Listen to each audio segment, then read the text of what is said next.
Welcome back to another episode of That's Business. Today we're going to do things a little differently because if you've been listening for a while, you keep hearing me bringing up this whole Nick Gedda dude who helped me start this podcast. And I say all these nice, wonderful things about him. Not that I should, but I decided to bring Nick back on. And before we had talked about it, he was like, what do you want to talk about today? So Nick, welcome back. Thank you for having me. I don't think you know this, but it's been 2 years since you bullied me and we recorded the first episode. Oh, that's so exciting. Like to the day? Like, I think it was 4 days ago, but pretty dang close. That is awesome. And also Yes. time has been flying. Yes, I know, right? So we don't have a real script for today. We're going to go off of it like Nick and I vibe from day one. We don't have to go through the typical lay of the podcast because you've already been on it. So I think twice. This might be my third appearance. I think so too. Because we talked about marketing and all that good stuff. So I'm going to selfishly ask about the podcast myself, but what made you kind of bully me into starting this podcast and being like, I'm sick of hearing about it. We're just going to record and do it.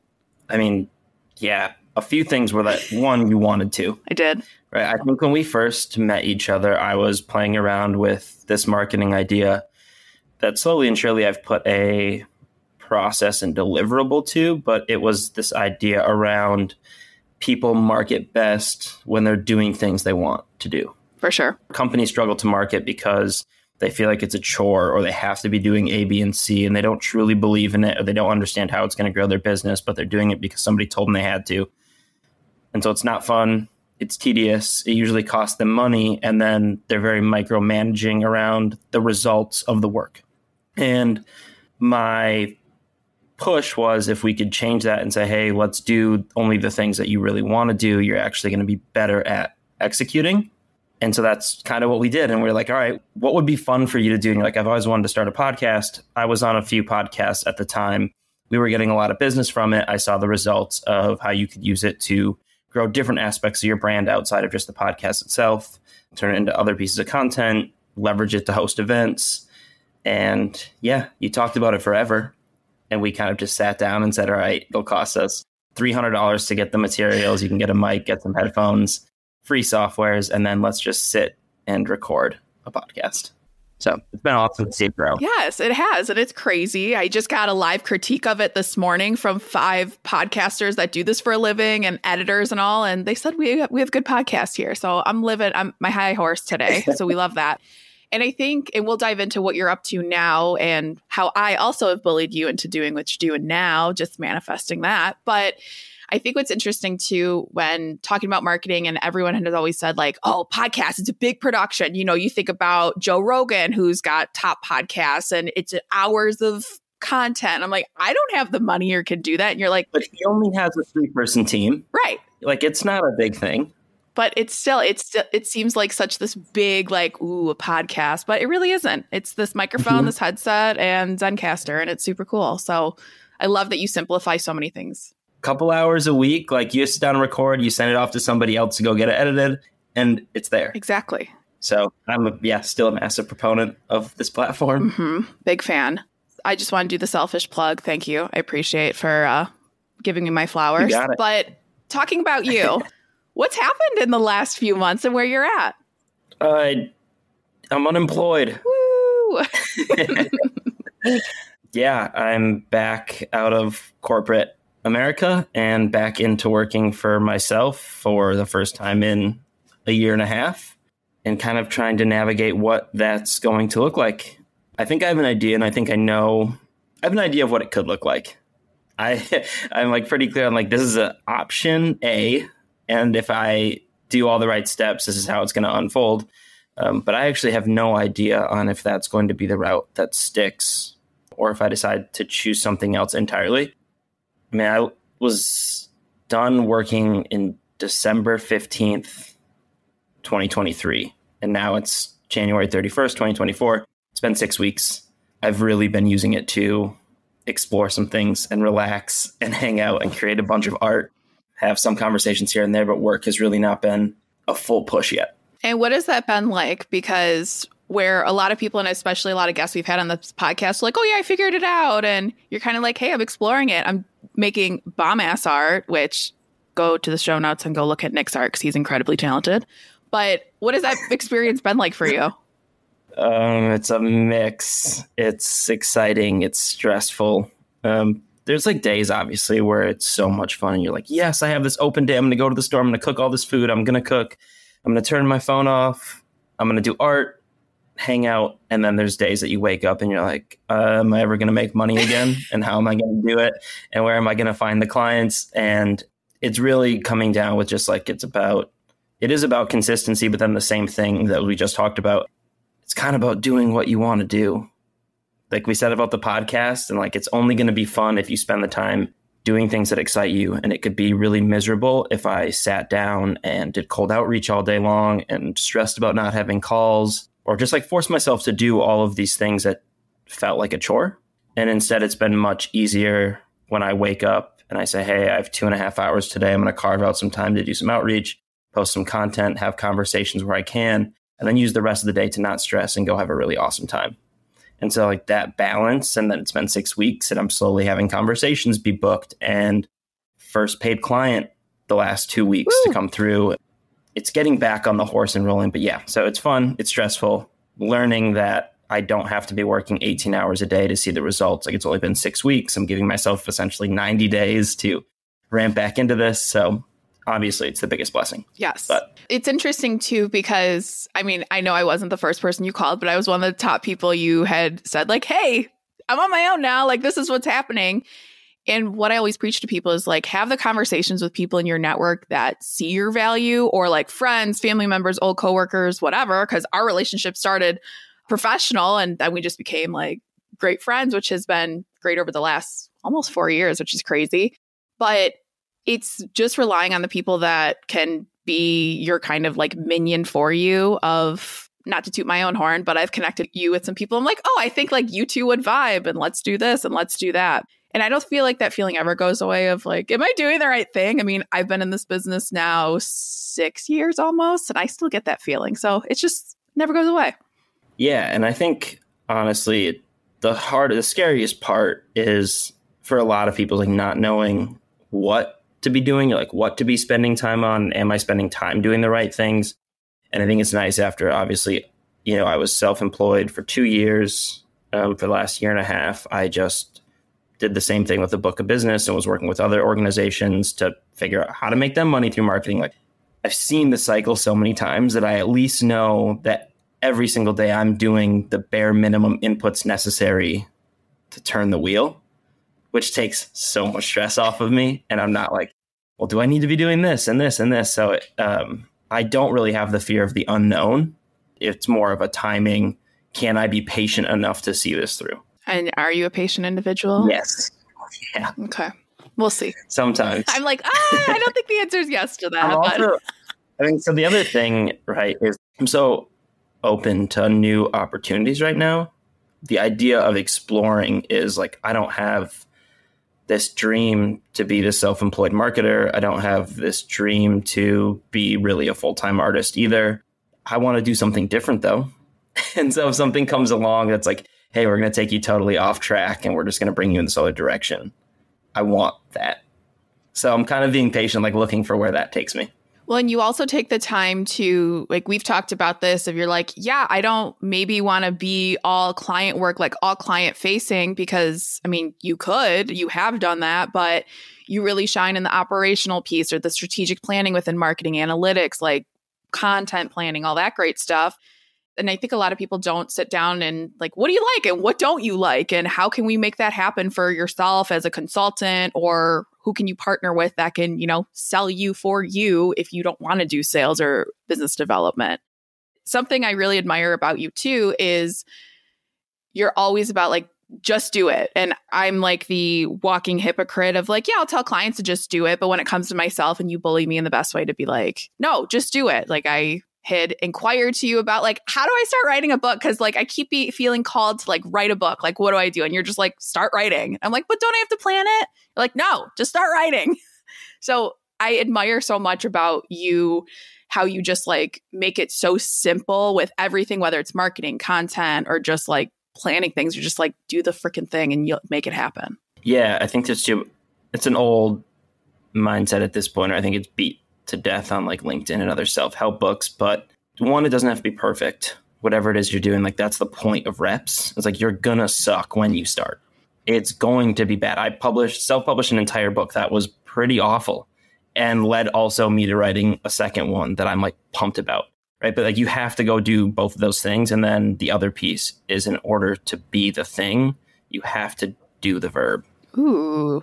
Right. So like in order to be considered the noun, you have to do the verb. You can't be a writer unless you write. You can't be a marketer unless you're taking risks and going out and like market and actually doing the work. And I think people want to be the thing, but are afraid that the work is bad. So they just stay stagnant. You can be the thing even if it's bad. Right. You know, you don't have to be the best or good. But like all of that is just doing the work, sitting down, doing it. Well, and if we listen to our first episode, it makes me cringe. You were great, but I didn't realize because we didn't have our lovely editor, John Gay of Jag and Detroit podcast. But I said right after every single thing you said. And I listened to that episode. Of course, it's the top downloaded. Some are creeping up to you. So you might not be number one forever. But it's so funny because if I listened to that and I could sit there and harp on it, and now we're at 105 episodes, I think we just released. I think you'll be like 110 or something. Hell yeah. But yeah, I could sit there and harp about it and be like, oh my gosh, this is so bad 2 years ago. But now have a good cadence and feel really good. And like you said, you don't wake up an expert, or you weren't born like, hey, I'm meant to play basketball and look at me, I'm an NBA All-Star. Like, no, reps are important there. Yeah. So I would love to see kind of like your process of how are you figuring this out? What are these conversations you're having with potential people? What's this exploratory phase been like? And of course, like making sure you're not stressing yourself out or working 15, 18 hours a day. Really, all I've been doing is marketing in the morning, paintings in the afternoon, and eating somewhere in between all of it. Great. Which has been like my entire day. I've been trying to grow the marketing I'm doing, obviously, to pay the bills. And I think I've developed, especially after this time, like a really strong process for executing for clients. I really don't do any outbound marketing or sales. Everybody I've talked to has come in through me, through LinkedIn, through my website, book free marketing audit. Like I'm pretty hands off other than producing content on LinkedIn. But yeah, that's it. Market in the morning, paint in the afternoon, eat somewhere in between. Make sure you eat. Amazing. Yeah. Because I feel like a lot of people too are like, oh, I have to go 0 to 100 on everything, where you could have said, hey, I need to do art full time, or I need to do marketing full time. But the fact that you're splitting your time, I would say 50-50 with it. And you especially made a LinkedIn post like sharing your art, which someone bullied you to do. And it's, oh my gosh, popping off like your girl knows a thing or two about LinkedIn. Crazy. How did you kind of make that decision of like, I want to do both without feeling like you have to put all your eggs in one basket like a lot of people do? Yeah, I think there's a threshold, right? You can't do everything, but you shouldn't stick to having like no diversity in what you're doing. Burnout is a thing for a reason. And I mean, ultimately, I just don't have the aspiration to be this person who's like, I have to have the big company. I want to be super successful. Like, I don't need that. I have a very bare minimum mindset. And to me, it's covering the bills, little money aside, and then getting to do what I want to do. Part of the reason I got out of being self-employed in the first place was like, I need something that gives me a great work-life balance where it kind of just like incentivizes me to like close a laptop at 5 o'clock, not worry about work on the weekends, and open up that time for me to spend more time doing what I actually wanted to do. Find hobbies again, spend time with family. Just kind of found that that was much more important to me than work ever was. And I think transitioning now into what I'm doing today, it's kind of like keeping that or not forcing myself into a bucket that says like, hey, you have to put all your energy here, because to my point, if something else comes along and it pivots, I don't need to be running 100 miles in one direction just to get turned around. Kind of feel like I'm just kind of floating, waiting for something to pull me somewhere.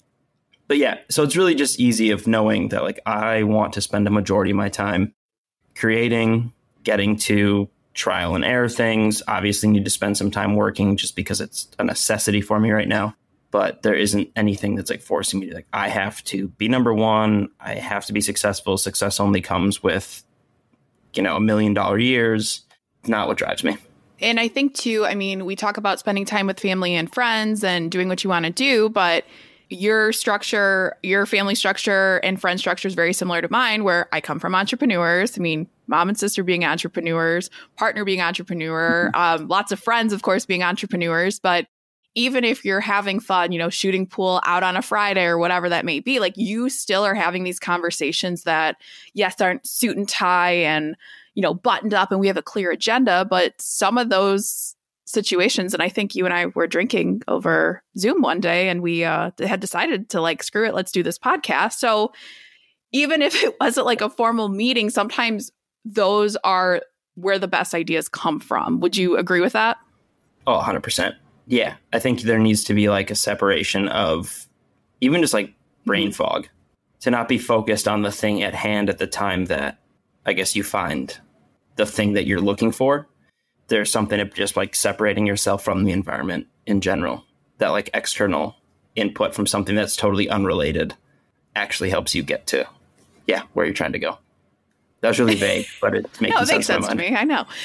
But even going back to you creating art, I mean, you're still using that same brain power, we'll say, to be creative, to, yes, it maybe doesn't directly align with marketing and ops and all the strategy and things you're doing. But I found even just like, I love reading memoirs. That's been my jam. So finding inspiration where it doesn't seem directly linear of just like, you know, writing or just putting yourself out there. I mean, writing resumes is a little bit in a box, but still, oh, this is a great idea for this client, or this is a great idea for this. So I think a lot of people don't make the time for it or don't have the time for it. And it's always hard to get started, I feel.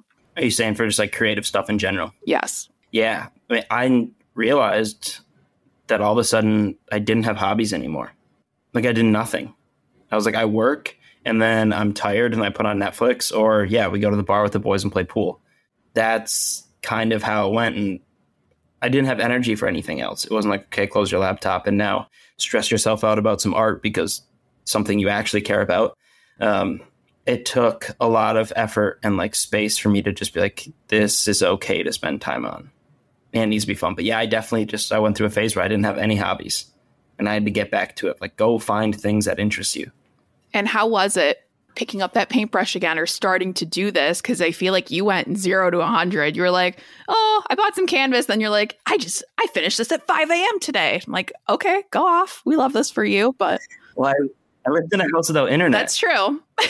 I remember I lived in a home that didn't have any internet, which really opened me up a lot of space and time. So it was something that I felt like I was occupying my time productively. Again, even if it sucked, because there were god awful paintings at the beginning of the process, and like, don't know how to use a paintbrush. I don't know how to like pair these things together in a composition that looks even remotely appealing. You know, going through all of that, but it was easy to lean all into because otherwise I was going to be bored. It was like sit on the couch, read a book, or paint. And so I was just like, well, all right, I read 32 books last year. Wow. Made over 50 paintings, listened to so much music, but a lot of that is due to the fact that I didn't have internet, I think. Don't have a TV either. Mm-hmm. Yeah. Oh, and finished writing a book last year. So we had some creative explosions, I guess. And the experience was interesting because I went and watched Nick's dog Hank for a long weekend. And I was like, you didn't tell me you don't have a TV. Like, what am I getting myself into? But I read 2 books. I forgot what the project was at the time. Like, I did a whole puzzle. I mean, I did so many of these things, again, I had put off.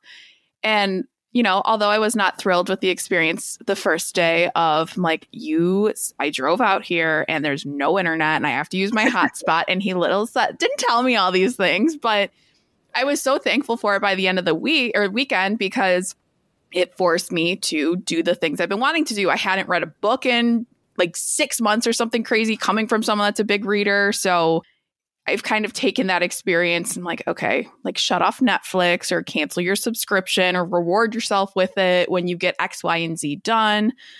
And I think something I've really taken from you is just like, if you're not feeling it, don't do it. But if you're feeling mad, inspired to write a chapter of a book, like just do it. And then you could go back and figure it out later. Maybe we'll have to do, we'll make it like one of those self-help books, like the no internet year. the year of no internet, where people go out into the woods, like cancel their internet for a year, and they're just forced to do everything. It's true. Manually. There you go. It was like a throwback. And it's so simple. And yes, I still had my phone and my phone worked, of course, but it's just like, okay, you can't binge watch an entire show. Like you have to like do something. So, and I went to bed early because I never understood why you'd go to like, you'd be in bed like, I'd like, yo, you alive? You're like, yeah, I went to bed at 8:00. But I get it because you did your stuff and now it's time to go to bed. Yeah, it's dark out. Follow the rhythm of the deer. Yes. What was that experience like for you, though, dealing with that over the last year? And of course, sometimes hotspot wouldn't work or run out. How was that? I'm trying to think about the wave that it went in. Because when I first found out I couldn't get internet, it was just like, okay, what do I do? And so I spent a lot of time trying to find a solution for that.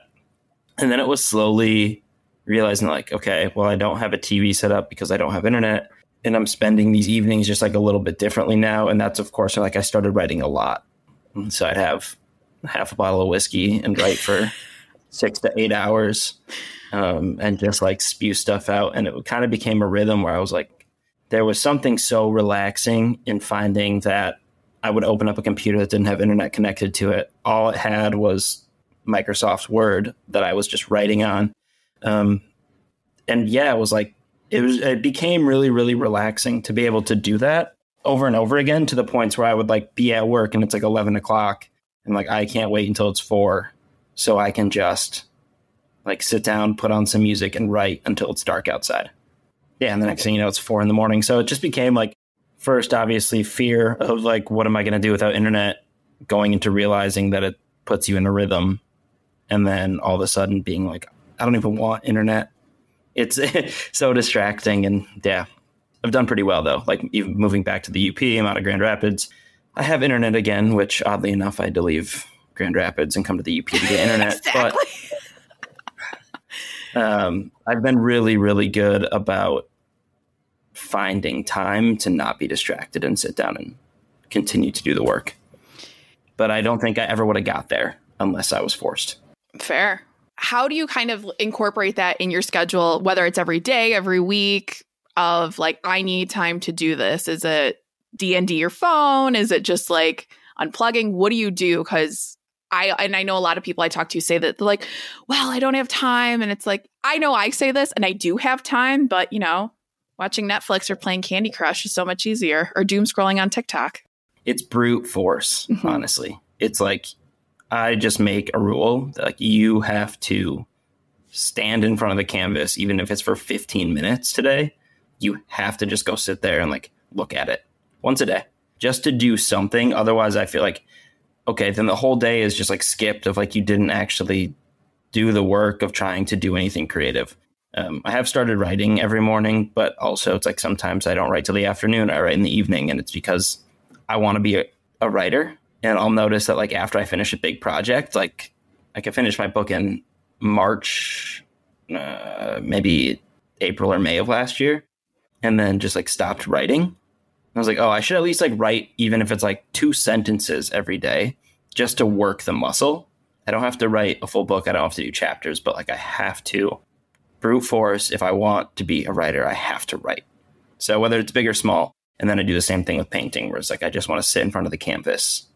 Maybe I do something or maybe I do nothing, but at least to your point, when I walk away from it and go do something else, I've already started that thought process of like what might be next. But yeah, there's no rule other than like you have to do it. Fair. And it's a choice. Okay. Yeah. Now, are you pushing this book out there? Are you releasing it to the good world? What's it about? No, it's did I ever send the whole thing to you to read? Nope. Oh man, I got it printed, like just like printer paper in a manila folder just to have the physical copy. Nice. But I don't know. It was very therapeutic to write.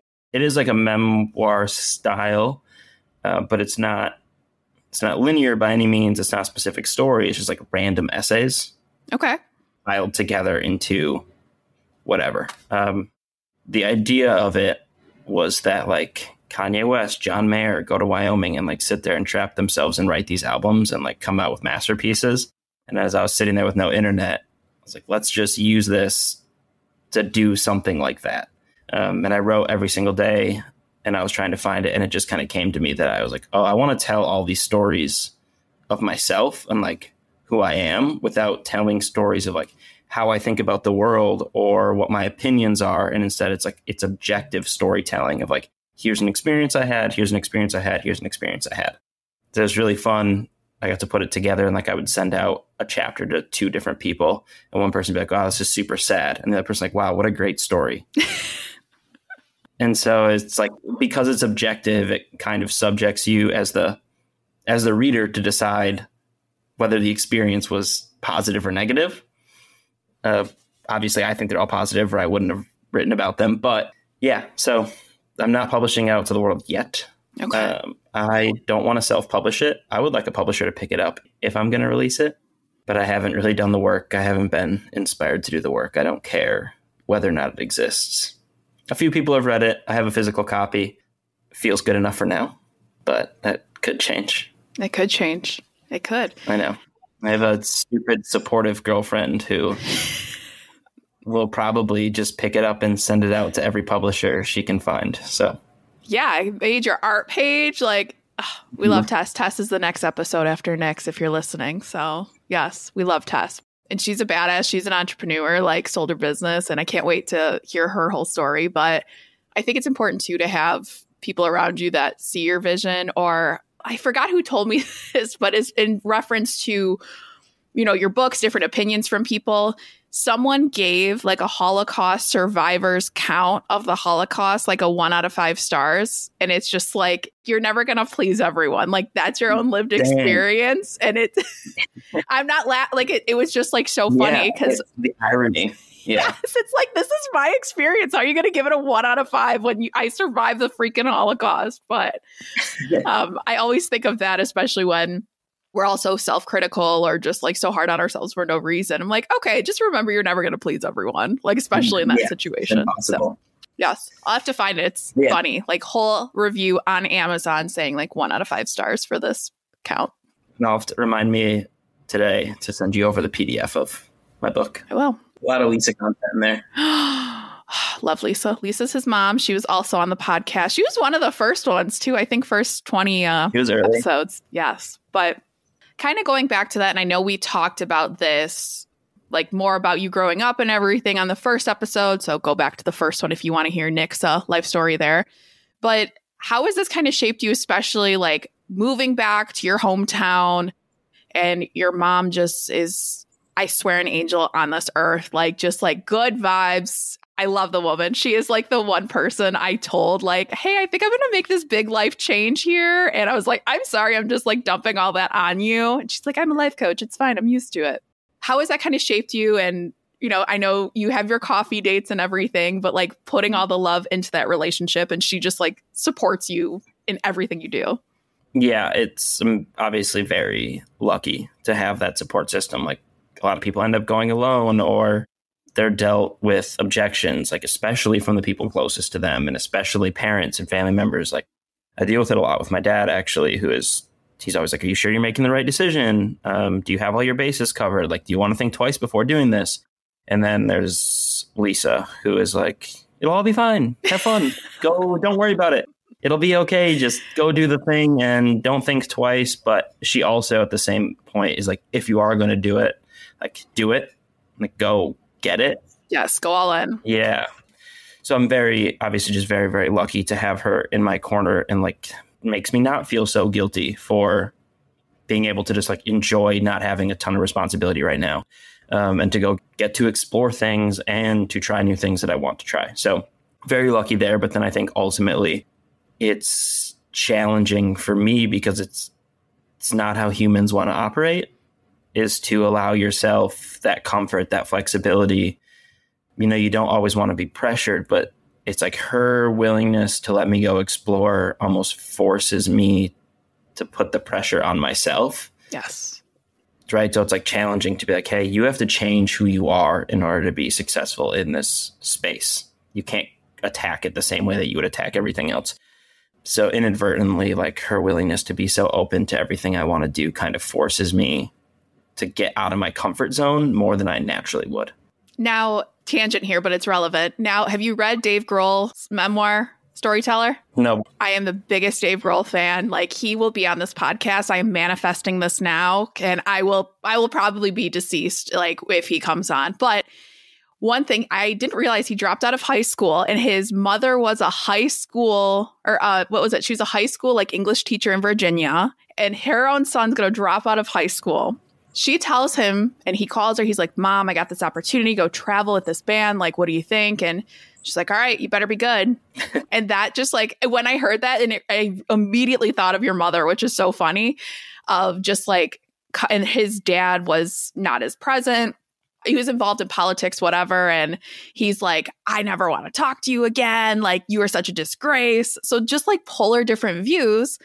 And him and his mom like are very close still to this day. And it's so funny because that's just kind of shocking to hear from a high school English teacher. Like, okay, you better be good. Like, go do it. I'm going to support you. But like, don't make me regret agreeing to let you be a high school dropout at 17 years old. So it was worth it.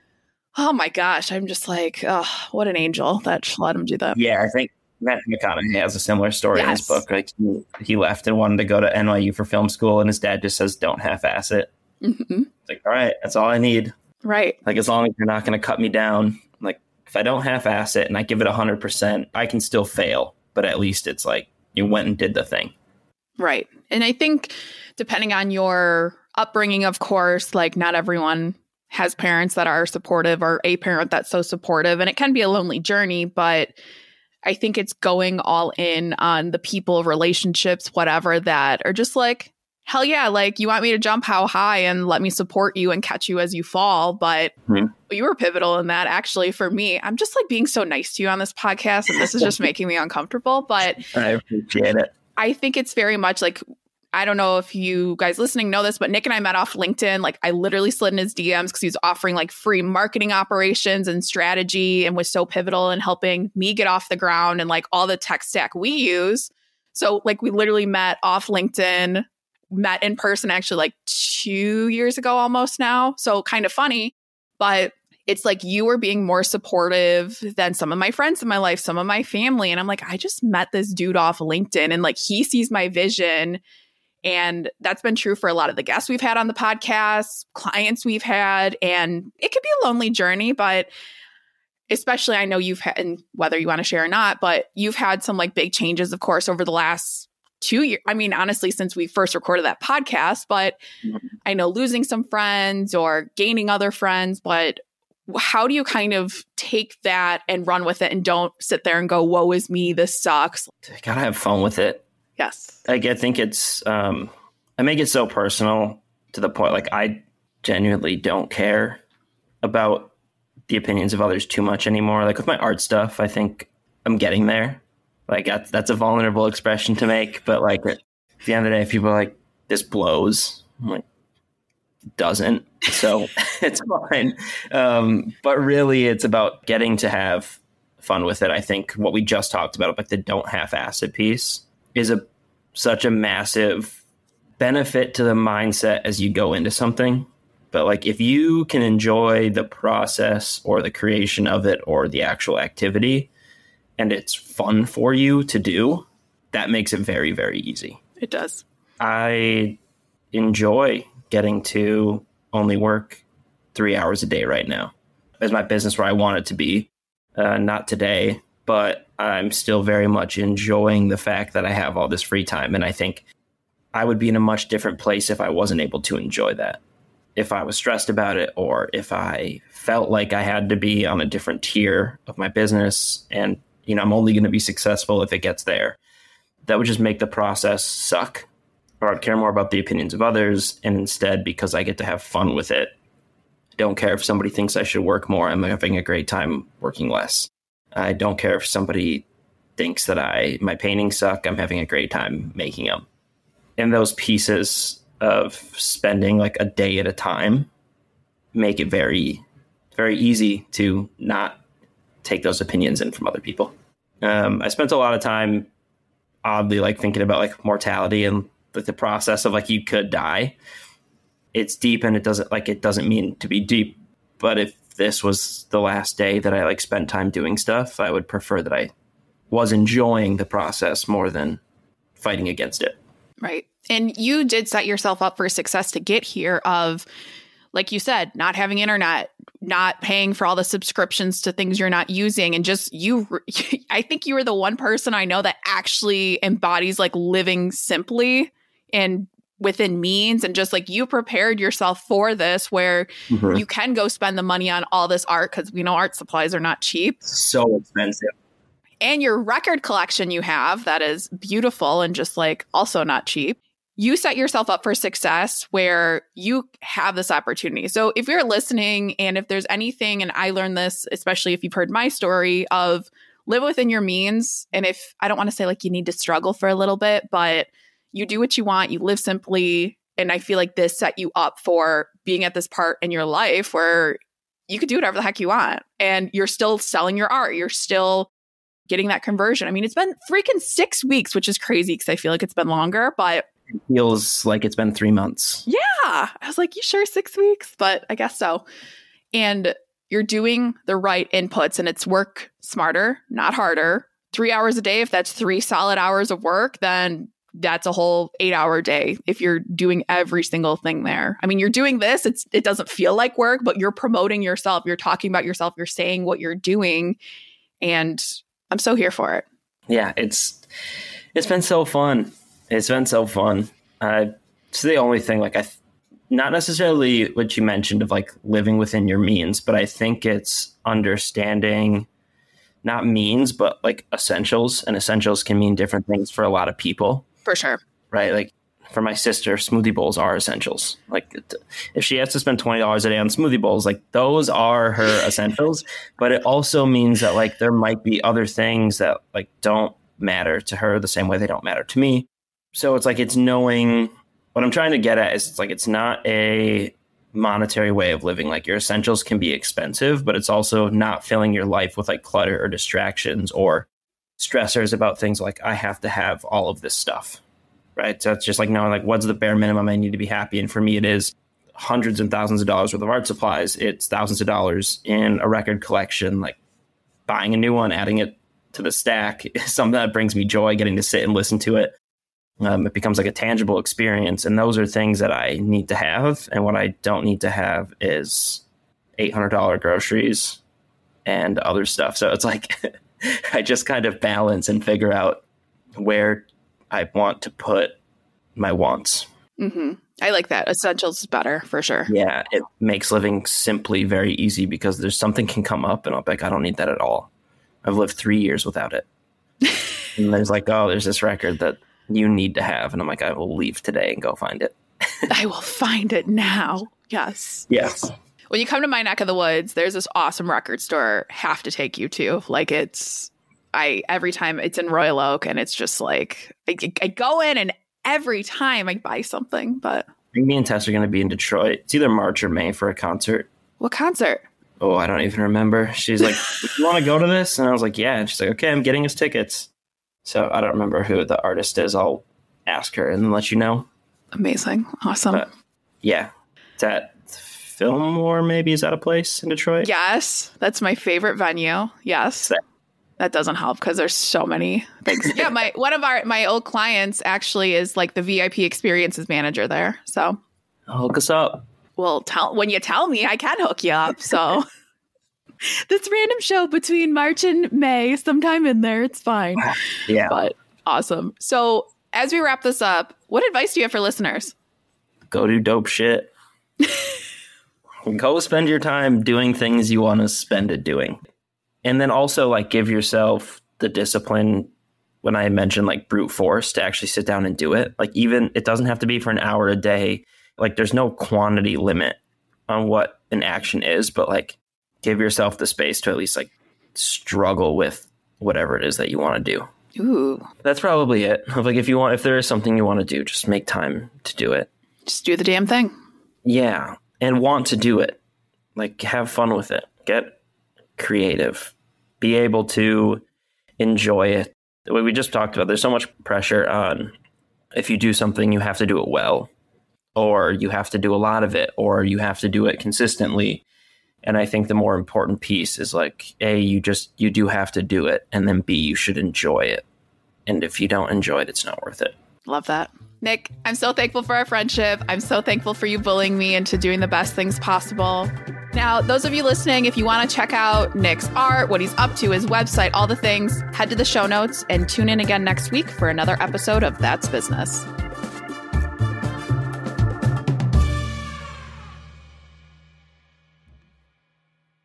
If you're looking for a career change and you're not sure where to start, the Resume Rescue can help. Sure, there's no such thing as the perfect fit for everyone, but here at the Resume Rescue, we're on a mission to find the perfect solution for you. Whether it's changing careers, updating a resume, learning LinkedIn, or practicing interviewing, we have you covered. Find us online at theresumerescue.com and find all of our contact info in our show notes.